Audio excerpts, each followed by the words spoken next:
बरत धनिया पाला लाग जाई रही बड़ी ठार पनिया। असो कर जानी छठ के बरत धनिया पाला लाग जाई रही बड़ी ठार पनिया। ऊपर से बानी गरीब रानी कैसे आई फल हरिया। ए धनिया जनी कर मन मनिया ए धनिया कैसे आई फल हरिया।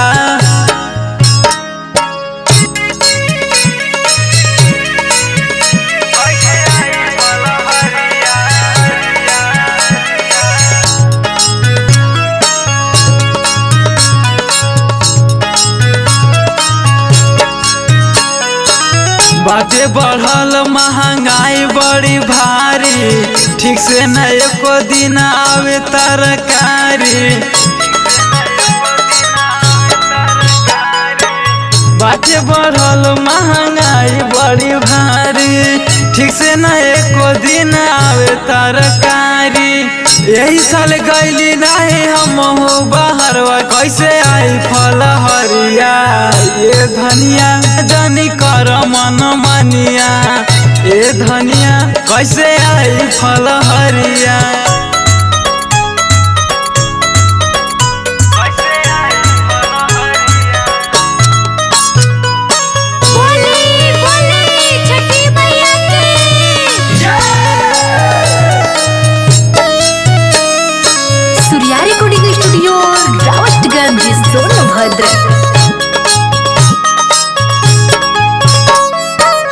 अगले साल कैल जाई साथ में पूजा नवा फुनुराज गई है छठी माई के भजनवा।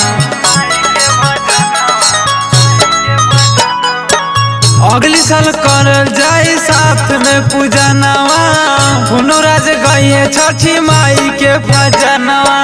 कैसे कटे डट कठिन डगरिया कैसे आई फल हरिया।